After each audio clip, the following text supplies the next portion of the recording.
अगर किसी अल्पसंख्यक की हत्या कर दी जाती है तो उसको वो धर्म विशेष से जोड़ लेते हैं। आज वो कह रहे हैं इसको धर्म विशेष से जोड़ने की ज़रूरत नहीं है और आज मौन बैठे हुए हैं, उस पर आप क्या कहेंगे? जी देखिए, मैं आपसे बहुत कष्ट होता है इस बात को बोलते हुए कि जब हम भारत जैसे राष्ट्र में रह रहे हैं और जब हम इस राष्ट्र में रहते हुए इस राष्ट्र के प्राचीन काल का परिकल्पना भी करते हैं अपने मन में, तो हमारा मन और आत्मा सिहर उठता है। सिर्फ इसलिए क्योंकि ये राष्ट्र ऋषि और मनीषियों का राष्ट्र रहा है। इस राष्ट्र के हमेशा प्रेरणा स्रोत राम और कृष्ण रहे हैं। इस राष्ट्र के प्रेरणा स्रोत कभी भी बाबर और अकबर नहीं रहे हैं। लेकिन पता नहीं क्या, जो कुछ भी कारण हो, कुछ कारणों की वजह से आज ऐसा है कि आज यहाँ पर हीरो उन्हीं लोगों को बनाया जा रहा है जो किसी भी कारण से बाबर और अकबर का वकालत करेंगे।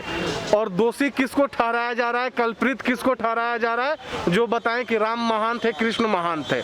अब ये कुछ ऐसे लोग हैं जो आपने नाम लिया, ये चाहे मोमबत्ती गैंग वाले लोग हों या अपने आप को तथाकथित लिबरल्स कहने वाले हों या सेकुलर कहने वाले हों या तथाकथित इंटेलेक्चुअल्स हों, ये जितने सारे लोग हों या टुकड़े टुकड़े गैंग हो, ये सारे लोग, इन लोगों के लिए हिंदुओं की महत्ता इस राष्ट्र में सिर्फ इतनी ही रह गई है कि अगर आप हिंदू हो तो आप माथे पर तिलक मत लगाओ, अगर आप हिंदू हो तो आप किसी गैर हिंदू से शादी कर लो, अगर आप हिंदू हो तो आप अपने धर्म को बदनाम करने का कार्य करो, अगर आप हिंदू हो तो जहाँ पर देश को खंडित करने का बात होता है वहाँ पर मोमबत्ती लेकर चले जाओ। ऐसे लोग, अगर आप ऐसा लोकाचार कर रहे हैं तो इनके अनुसार आप सेकुलर हैं। लेकिन जैसे ही आप इस राष्ट्र में टीका करने का कार्य करते हैं, जैसे ही इस राष्ट्र में आप तिलक लगाने का कार्य करते हैं, जैसे ही इस राष्ट्र में आप गीता को महान बताने का कार्य करते हैं, हनुमान जी बजरंग बली को बजरंग बली बताते हैं, जैसे ही आप ये कार्य करते हैं आप दंगाई हो जाते हैं, आप कम्युनल हो जाते हैं। और जब इस बार इस विषयों का हम चर्चा करते हैं तो हमें बहुत तकलीफ होता है। तकलीफ का एक कारण और है, 1528 के बाद 2020 में जब निर्णय आया राम मंदिर के पक्ष में, तो आपने देखा कि हिंदू समाज ने कितनी शांति से इस निर्णय को स्वीकार कर लिया था। सिर्फ इसलिए क्योंकि उनको पता था कि निर्णय भले हमारे पक्ष में आया है, लेकिन इस राष्ट्र में रहने वाले किसी भी धर्म के लोग, किसी भी कास्ट, क्रीड या रिलीजन के लोग हमारे अपने हैं।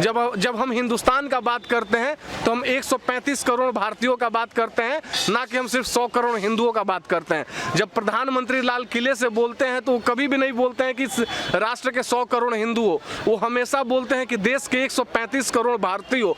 अब इस बात को समझने की आवश्यकता है कि जब 135 करोड़ भारतीयों की आप चर्चा कर रहे हैं तो चाहे मुसलमान हो या हिंदू हो, सिख हो या ईसाई हो, सब इस जनमानस में पैदा लिए हैं, सब इस राष्ट्र में पैदा लिए हैं और सबको अधिकार है लोकतंत्र के अनुसार कि वो अपने रिलीजियन को प्रीच कर सकता है, उसको संवैधानिक अधिकार मिलता है।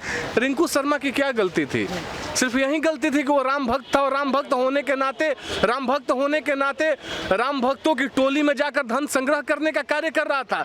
इसके लिए उसको बेरहमी से मार दिया जाता है और उसको मारने से पहले जो मारता वो एक बार भी नहीं सोचता है कि आज से कुछ साल पहले, 1 या 1.5 साल पहले, जब उसकी बेबी प्रेग्नेंट थी और उसको ब्लड का जरूरत था तो इसी इंसान ने 2 बार ब्लड देकर उसके जान को बचाया था। और आप भाईचारे की बात करते हैं। एक और बात मैं बताऊंगा, अखलाक मरे या पहलू मरे या तबरेज मरे, अगर कोई भी मरता है तो उसको अगर आप मानवता के आधार पर देखते हैं तो बिल्कुल मानवता के आधार पर ये गलत है। किसी की हत्या या लिंचिंग नहीं होनी चाहिए, लेकिन बात सिर्फ वहीं तक सीमित नहीं रहनी चाहिए।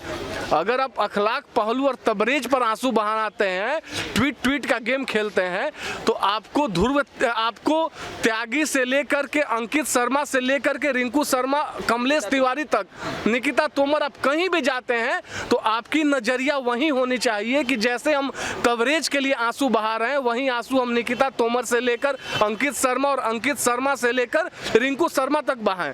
बहुत कष्ट होता है इस बात को बोलते हुए। यहीं अरविंद केजरीवाल दादरी उत्तर प्रदेश के सीमा से सटा हुआ है, मंगोलपुरी दिल्ली में है जहां का मुख्यमंत्री है, वो एक ट्वीट तक नहीं करता है। लेकिन अगर कुछ हो जाता है, उसका मैं कभी भी सपोर्टर नहीं हूं, लेकिन अगर कुछ भी होता है तो तुरंत हिंदू धर्म को आप बदनाम करने का कार्य करते हैं। आप बोलते हैं कि हिंदुओं की जो फौज है वो गुंडों की फौज है। और उससे भी ज्यादा लानत इस बात की है कि पता नहीं कैसे ऐसे सब जयचंद हिंदू धर्म में पैदा ले लेते हैं। आप हमसे बताओ, इस राष्ट्र का जब निर्माण हुआ तो इस राष्ट्र के निर्माण के लिए कितने सन्यासियों ने, कितने संतों ने, कितने ऋषि मनुष्यों ने, ऋषि दधीची का जब आप नाम लेते हैं तो आपको पता चलेगा कि ये ऐसे लोग थे जो अपने शरीर की अस्थियों से बाण का निर्माण करके और इस राष्ट्र का रक्षा किए हैं। आप सबको भूल जाते हैं।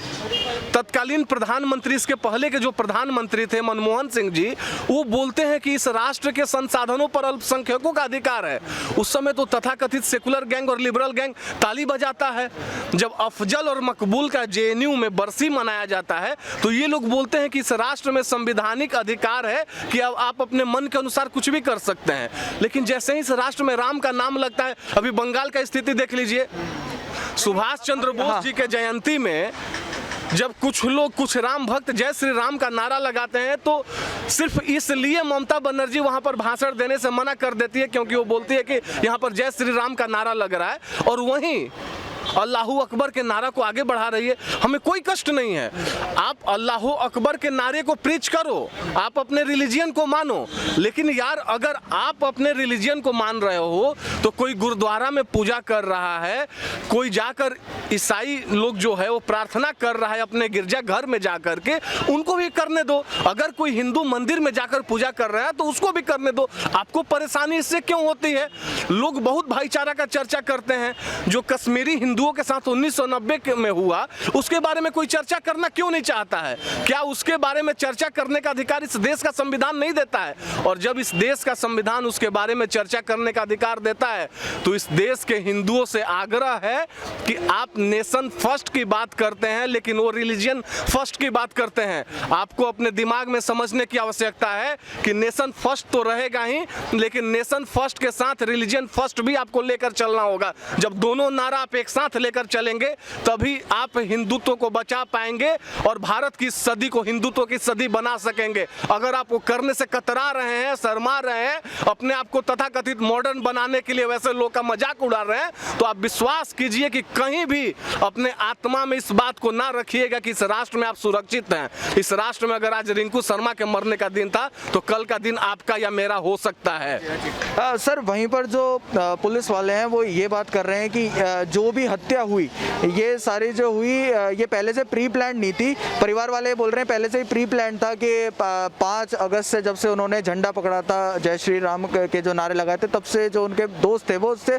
खार खाते थे, चिढ़ते थे। लेकिन पुलिसकर्मी ये कह रहे हैं कि बर्थडे पार्टी में कोई झड़प हुई, थप्पड़ वप्पड़ कुछ इस तरीके से लड़ाई हुई, उससे ही ये हत्या हुई है। उस पर आप क्या कहेंगे? प्री प्लान्ड हो या ना हो, तबरेज पहलू या अखलाक का हत्या प्री प्लान था क्या? वो तो क्राउड का देन था। देश को बदनाम करने का कोशिश किया गया कि नहीं किया गया कि अब भारत हिंदुस्तान नहीं लिंचिस्तान हो गया है। ये नारा देने वाले, ये स्लोगन देने वाले कौन से लोग थे? वो लोग आज क्यों मौन हैं? हमें उसका जवाब चाहिए। और कौन सा ढाबे का गलाटा? आप जाकर ढाबे वाले मालिक से पूछे, ढाबा का मालिक बोल रहा है कि यहाँ पर कोई परेशानी नहीं होती, यहाँ से लोग ऐसे ही गए थे। ये वही लोग हैं जो बोल रहे हैं कि रोहिणी में 2 इटरीज को लेकर बवाल मचा हुआ था, उसके बाद ये सारा कांड हुआ है। जब परिवार वाला बोलता है कि कोई इटरीज यहाँ पर नहीं थी तो उसके बाद दूसरा मामला देने का कोशिश किया जा रहा है, मामले को दूसरे तरफ लेकर जाने का कोशिश किया जा रहा है। और इसमें सबसे ज्यादा दोष हिंदुओं का है। इसलिए दोष है कि हिंदू ऐसा समाज हो चुका है कि अपने आप को मॉडर्न बताने के लिए इस राष्ट्र में कुछ भी हो रहा है। हिंदू क्या है वो समझ ही नहीं पा रहा है। पृथ्वीराज चौहान हिंदू थे। इस राष्ट्र में राम और कृष्ण को आगे बढ़ाने वाले लोग हिंदू थे। जो लोग बाबरी के विध्वंस के सामने, चाहे लाल कृष्ण आडवाणी जी हो या उमा भारती जी हो, जो सत्ता का परवाह नहीं करते हुए बोले कि यहाँ पर राम मंदिर बनकर रहेगा, वो लोग हिंदू थे। हम उनके विचारधारा को क्यों भूल रहे हैं? हम उनको दोषी बताते हैं, हम उनको क्रिमिनल बताते हैं। इस राष्ट्र में अगर कुछ भी हो रहा है, अरविंद केजरीवाल अपने ट्विटर अकाउंट से बोलता है जबकि हिंदू दोषी है, हिंदू गुंडा है, तो कुछ लोग बोलते हैं कि नहीं नहीं ये बहुत सही बात बोल रहा है। लेकिन वही बात अगर कोई वास्तविक रूप से हिंदुओं को आगे बढ़ाने का कार्य करता है तो क्रिमिनल हो जाता है।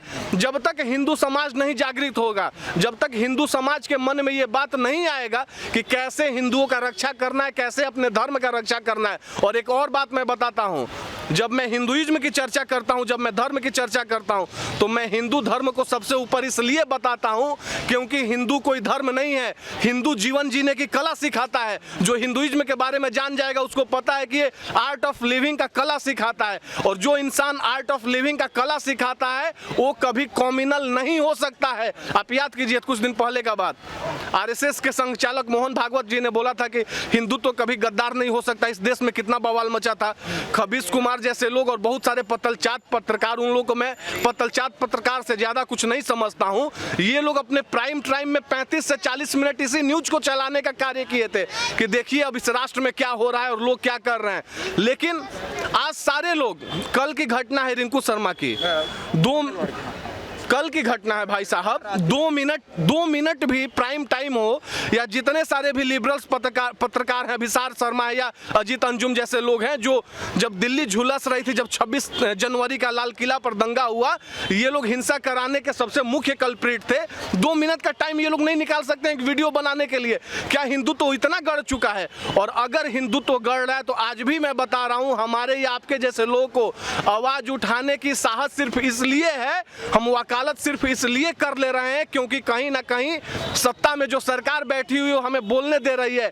आप इस बात का विश्वास मानिए कि अगर जिस दिन यहां से भाजपा नीति की सरकार चली जाएगी, हम आप या कोई भी हिंदू हिंदुत्व की चर्चा नहीं कर पाएगा, और जो हम भारत की इस सदी को हिंदुत्व की सदी बनाने के राह पर चलने का कार्य कर रहे हैं, हमें और आपको सबको कटना पड़ेगा। इसलिए अभी भी समय है, आपके चैनल के माध्यम से मैं हिंदुओं से बारंबार बता रहा हूं कि किसी भी शर्म का, किसी भी भेदभाव का गुरेज किए बिना आकर हिंदुत्व को मजबूत कीजिए, और जब हिंदुत्व को मजबूत कीजिएगा तभी सदी मजबूत हो पाएगी हिंदुत्व की, और जब हिंदुत्व की सदी मजबूत हो पाएगी तभी भारत आगे चढ़कर विश्वगुरु बनेगा। सर एक आखिरी सवाल पूछूंगा, जो आपने बात करी कम्युनलिज्म की, जिस तरीके से हमने देखा कि जब भी यहाँ पर अगर हिंदू अपनी बात करते हैं या राम मंदिर की बात करते हैं तो उनको भक्त और तरह तरीके की बातें बोल दी जाती है, उसके बाद बोला जाता है कि ये तो कम्युनल है। और वहीं पर जो तख्ती गैंग थे जो आई एम अशेम्ड हिंदू लिखते हैं ऐसी चीज़ों पर, वो आज क्यों चुप हैं, वो आज क्यों मौन है, वो क्यों नहीं कोई टिप्पणी दे रहे हैं? कोई भी बॉलीवुड का कोई भी स्टार आज इस चीज़ पर किसी भी तरीके की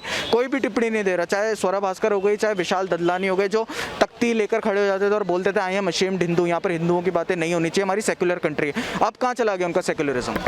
मैं आपको एक बात बता रहा हूँ, ये लोग ऐसे स्वार्थी तत्व हैं जो अपने स्वार्थ के लिए अपने पड़ोसी को भी अब्बा बोल सकते हैं, और इन लोगों को बॉलीवुड इंडस्ट्री में काम सिर्फ इसीलिए मिल रहा है कि आप हिंदू धर्म को बदनाम करो, और जिस दिन ये हिंदू धर्म को बदनाम करना छोड़ देंगे उस दिन से इनका कार्य जो रोड साइड रोमियो जो होते हैं उनके जैसा हो जाएगा।